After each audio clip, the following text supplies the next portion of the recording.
திருப்புகழ் பாராயணம் செய்கிறோம், வேல்மாறல் படிக்கிறோம். இதுக்குள்ளே என்ன சக்தி இருக்குது அப்படின்னு தெரிஞ்சுக்கிறதுங்கிறது ஒவ்வொரு அடியார்களுக்கும் ரொம்ப முக்கியமான ஒரு விஷயம்.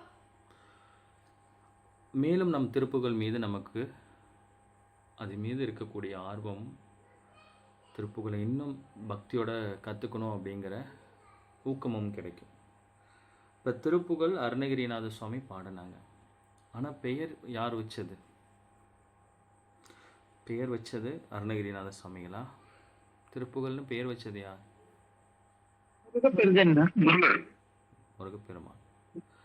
நீங்கள் மற்ற தெய்வ பாசுரங்கள் எல்லாத்தையும் எடுத்து பாருங்கள். முருகப்பெருமான் திருப்புகழ் பாடு அப்படின்னு அருணகிரியை கூப்பிட்றார். முருகப்பெருமான் அவதரித்து திருப்புகழ் பாடுக அப்படின்னு சொல்கிறார்.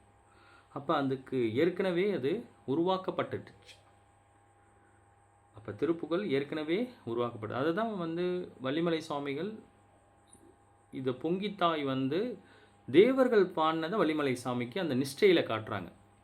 அப்போ இன்னொரு விஷயம் என்ன சொல்கிறாங்க, வள்ளிமலை சாமிகளோட ரொம்ப ஆழ்ந்த சாமிகள்கிட்ட இருந்த குருமார்கள், இது வள்ளித்தாய் முருகப்பெருமானை பார்த்து பாடின பாடலாம்.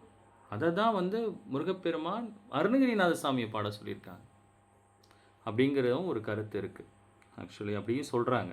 அந்த நிதர்சனம் இது. ஏன்னா 15ஆம் நூற்றாண்டு, நமக்கு தெரியாது, பல யுகங்களுக்கு முன்னாடி சொன்ன கருத்துக்கள் இப்படி பதியப்பட்டிருக்கு. இப்போ நீங்கள் பொதுவாக பார்த்துக்கிட்டிங்கன்னா நமக்கு பெயர் எப்படி வைப்பாங்க? ஒரு குழந்தை பிறந்த உடனே பெயர் வைப்பாங்க. அதான் வழக்கம். ஒரு வீடு கட்டினோன்னா வீட்டுக்கு பெயர் வைப்பாங்க. புராணங்களை தெய்வீக நூல்கள்லாம் எடுத்து பாருங்களேன். இப்போ நீங்கள் தேவாரமாக இருக்கட்டும், திருவாசகமாகட்டும், திருவெட்பாவாக இருக்கட்டும், திருத்தொண்டர் புராணமாக இருக்கட்டும், இந்த நூல்கள்லாம் எழுதினதுக்கு அப்புறம் பெயர் வைக்கப்பட்டுச்சு. ஆனால் திருப்புகழ் எழுதப்படாததற்கு முன்னாடியே பெயர் வச்சிட்டார் முருகப்பெருமான். திருப்புகழ் பாடுக அப்படின்னு. அப்போ அந்த பெயருக்கே எவ்வளோ சக்தி இருக்குது. அப்போ சக்தி மிக்க ஒரு விஷயத்த அருணகிரிநாத சாமி மூலயமா இயக்குறார். ஏன் இயக்குறாரு? உங்களை போல என்ன போல அடியார்கள் பாடணுங்கிறதுக்காக அருணகிரிநாத சாமி தேர்ந்தெடுத்து பாட வைக்கிறார் அந்த திருப்புகளை. ஏன்னா இந்த உலகம் வைக்கணும், இந்த உலகத்தில் தர்மம் நிலைநிறுத்தப்படணும், இந்த தெய்வத்தன்மை அனைத்து இல்லங்களும் தோறும் பிரகாசமாக பரவணும் அப்படிங்கிறதுக்காக அருணகிரிநாத சுவாமி தேர்ந்தெடுத்து அதை பாட வைக்கிறார். இதை யார் சொல்கிறா? அருணகிரிநாத சுவாமியே சொல்கிறார் திருப்புகழில். திருப்புகழ் விருப்பமோடு செப்பன எனக்கருவை மறவேனோ அப்படிங்கிறார். எனக்கு திருப்புகழை நீ செப்போட பாடுன்னு சொன்னதே முருகப்பெருமான் தான் அப்படின்னு திருப்புகள்லே சொல்கிறார் அருணகிரிநாத சுவாமி. அப்போ எவ்வளோ சக்தி மிக்கது திருப்புகழ். நீங்கள் தேவாரத்தெல்லாம் டக்குன்னு எடுத்துட முடியாது. ரொம்ப ஹைப்பிக்கலமான சுந்தரரை பார்த்து சொற்றமிழ் பாடுகிறார். ஆனால் அவர் இப்போ முருகப்பெருமான் அருணகிரிநாத சாமியை பார்த்து தமிழில் பாடு அப்படின்னு சொல்லலையே. தமிழ் பாடு, தமிழில் ஒரு பாட்டு பாடுங்கள, திருப்புகழ் பாடுங்கிறார். அப்போ அந்த திருப்புகழுக்கு ஏன் எல்லா இடத்துலையும் இந்த திருப்புகழை அழுத்தி அவர் சொல்கிறார்? திருப்புகழை முத்து முத்தா எப்படி பாடுவேன்னு கேட்குறாரு அருணகிரிநாத சாமி. நான் எப்படி திருப்புகழ்லாம் என்னன்னு எனக்கு தெரியாது, நான் எப்படி பாடுவேன்? முத்துன்னு நான் தொடங்குன்னு முத்து முத்தா பாட அந்த தன்மையை கொடுக்குறார். அதான் முத்தை தரு. நீங்கள் அந்த பாடலை பார்த்தீங்கன்னா முத்தை தருவை திருப்புகழில் பல்வேறு சிறப்புகள் இருக்குது. அதை பற்றி பேசணுன்னா மணிக்கணக்கில் நான் பேசலாம். அதில் வள்ளினத்தில் இருக்கும். இப்போ நீங்கள் தமிழாசிரியர் யாராவது இருந்தால் வள்ளினம்னா என்ன நீங்கள் எடுத்து கேட்டுங்க. வள்ளினத்திலே பாடியிருப்பார். அதில் எந்த இடத்துலையும் நீங்கள் மெல்லினமோ இடையினமோ வந்திருக்கார். நீங்கள் மெல்லினத்தில் பாடியிருப்பார். தண்டையணி அப்படின்னு அந்த பாடலை எடுத்திருப்பார். அதில் பார்த்தீங்கன்னா மெல்லினத்திலே எடுத்திருப்பார். இடையினத்தில் பாடியிருப்பார். அள்ளி விழியாலும் வள்ளிமலை திருப்புகழ். அது இந்த மாதிரி ஒரு தெய்வ தன்மை, அந்த தெய்வ சக்தி இருந்தால் தான் அது முடியுங்கிறாங்க ஆராய்ச்சியாளர். திருப்புகழை ஆராய்ச்சி பண்ணி ஒரு மிகப்பெரிய ஆராய்ச்சி குழுவே அதை ஆராய்ச்சி பண்ணாங்க. இது அதே மாதிரி நீங்கள் பார்த்தீங்கன்னா திருப்புகழில் பாதி பாடல்கள் பிரார்த்தனை பண்ணியிருப்பார். எனக்கு இப்படி இருக்குன்னு சொல்லியிருப்பார். நீங்கள் அதுக்கு மேலே பார்த்தீங்கன்னா முருகப்பெருமானோட புகழை பாடியிருப்பார். இது ஒரு மிகப்பெரிய கடல். இந்த கடலில் பருகினவங்களுக்கு, அதனால தான் திருப்புகழ் நம்ம படித்த உடனே, இப்போ நீங்களாம் ஏன் இவ்வளோ வேலைகள் இருக்குது, நம்மளாம் வேலை வெட்டி இல்லாமலாம் விடிய காலம் பிரம்மமுகூர்த்த வேலையில் வரீங்க? ஏன்னா அந்த அனுபவ நிலை, அது அந்த பரவசம் எப்படி இருக்குதுன்னு அனுபவிச்சாச்சு. இது அனுபவ நிலை இல்லாதவங்களால தான் அதை வந்து ஏற்றுக்கொள்ளவே முடியல. இப்போ நம்மள்ட்ட பார்த்துட்டு யூடியூப்பில் கேட்பாங்க, நிறைய பேர் கேட்பாங்க, நீங்கள் வந்து இதை வந்து டைமிங் கொஞ்சம் மாற்றுங்க, இல்லை ஞாயிற்றுக்கிழமையில் வைங்க, இல்லை ஈவினிங் வைங்கம்பாங்க. ஈவினிங் ஆல்மோஸ்ட் நடக்குதுன்னு சொல்லுவோம். பட் வந்து நம்ம முக்கியத்துவம் கொடுக்கறது பிரம்ம முகூர்த்தத்தில் தான் சொல்லுவோம். ஆனால் வந்து அவங்க வந்து இதை வந்து நீங்கள் வேறு மாதிரி ஒன் டே கிளாஸாக வைங்க அப்படிலாம் சொல்லுவாங்க.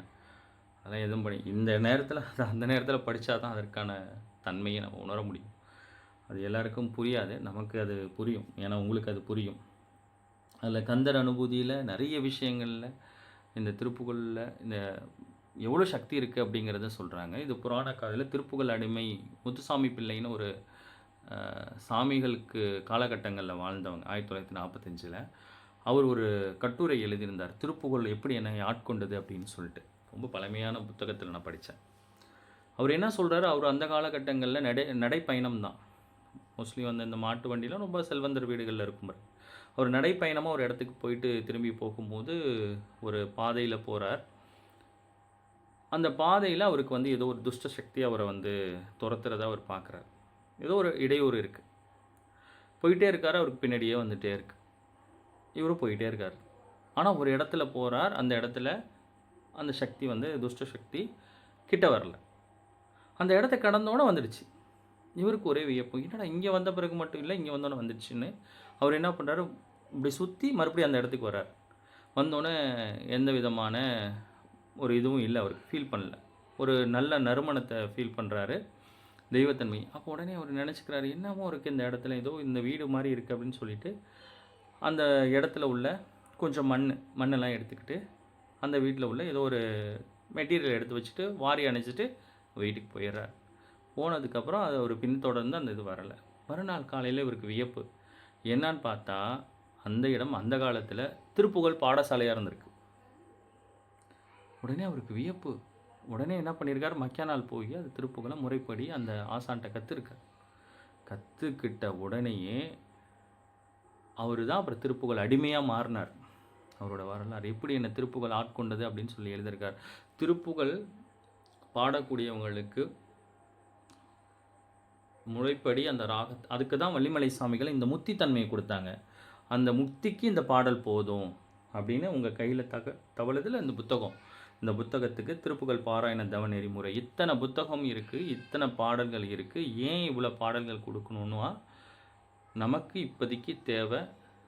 நமக்கு இப்போ நீங்கள் நிறைய பேர் திருப்புகழ் படிக்கிறீங்க, உங்களுடைய யாரையாவது ஓவர் கம் பண்ணணும்னு எண்ணங்கள் இருக்காது.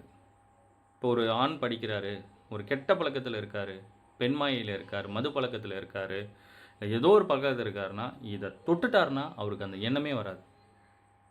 இது சத்தியம். யாரோட வாழ்க்கையும் போய் கெடுக்க மாட்டாங்க. உங்களுக்கு வந்துடும், எண்ணங்கள் வருது, வாய்ப்பே கிடையாது. ஏன்னா திருப்புகழ் வந்து உங்களை வழி நடத்தும். அது வந்து அந்த மனசு அப்படியே இலகும். அந்த அளவுக்கு இந்த திருப்புகழில் ஆற்றல் இருக்குது. உங்களுக்கு யாரையும் கெடுக்கணும்லாம் எண்ணம் வராது. யாரோட வாழ்க்கையிலையும் போய் எந்த துன்பத்தையும் ஏற்படுத்தினோம் அப்படின்ற வராது. தாய்மானவர் சாமி சொல்கிறாரு, கந்தர் அனுபூதி பெற்று கந்தர் அனுபூதி சொன்ன என் தாய் அருணகிரிநாதா அப்படிங்கிற. அப்போ என்னாச்சு, அனுபூதி அவர் பெற்றுட்டு அனுபூதி சொல்லியிருக்கார் அருணகிரிநாத சுவாமி. எவ்வளோ மகிமை இருக்குது, எண்ணற்ற மகிமை இருக்குது. இதில் நம்ம பாடுறோம்ல, விழிக்கு துணை திருமென் மலர் பாதங்கள். இது எங்கே உருவாக்கப்பட்டுச்சு அப்படின்னா, அருணகிரிநாத சுவாமி ஸ்தலங்கள் 100 திருப்புகழ் பாட போகிறாரு. ஞானமலை குருவடிமலை இதுக்கு இடையில் ஒரு காட்டு பகுதியில் பயணிக்கும் போது அவருக்கு ரொம்ப இருட்டாயிடுது. அந்த காலகட்டங்கள் 15ஆம் நூற்றாண்டில் அவருக்கு ஒரு இருட்டான பகுதி, வழி தடம் மாறுகிறாரு. அவருக்கு அப்போ கூப்பிட்றார். அப்போ தான் இந்த விஷயத்தை அவர் உணர்றார். அப்போ வந்து செங்கோட்டு வேலவனை கூப்பிட்றார். அப்போ தான் இந்த விழிக்கு துணை திருமென் மலர் பாதங்கள் மெய்மை குன்றா மொழிக்கு துணை முருகாவினம் நாமங்கள். இந்த பாக்கு வந்து வேல் வந்து அவருக்கு முன்னாடி ஒரு எப்படி ஒரு 1000 வாட் பல்பு மாதிரி ஃப்ளாஷ் லைட் அடிச்சிச்சான், சரியான வழி காட்டுனுச்சான். அப்போ அதுதான் இந்த இந்த வரிகளுக்கு அவ்வளோ சக்தி இருக்குது அப்படிங்கிறத அதை பருகின ஆசான்கள் இதை வெளி நடத்துகிறாங்க. இப்படி ஒரு வரலாறு இருக்குது இந்த பாடல்களுக்கு பின்னாடி அப்படிங்கிறத பழைய நூட்களில் இதை பற்றி பேசுகிறாங்க. பல்வேறு விஷயங்களை திருப்புகளை பற்றி நம்ம பேசணுன்னா பேசிக்கிட்டே இருக்கலாம். நேரம் ரொம்ப கடந்துடுது, அதனால் பத்த மாட்டுது. ரொம்ப நிறைய விஷயங்கள் திருப்புகளில் நிறைய வலிமை இருக்குது. இதுக்குள்ளே என்னென்ன விஷயங்களை வச்சாங்க, ஏன் பாதி பாட்டிலேருந்து பாதி பாட்டை பாடுறாங்க, திருப்புகளுக்குள்ளே இன்னும் ஒவ்வொரு வரிக்குள்ளேயும் இது என்ன ஞானம் இருக்குது, இது இது இன்னும் வந்து இந்த திருப்புகள் பாடியே நமக்குள்ளே இருக்கக்கூடிய சில ஆற்றல்களை எப்படி பெருக்கிக்கிட்டாங்க குருமார்கள். நிறைய விஷயங்களை வரும் நாட்களில் பார்ப்போம். நேரம்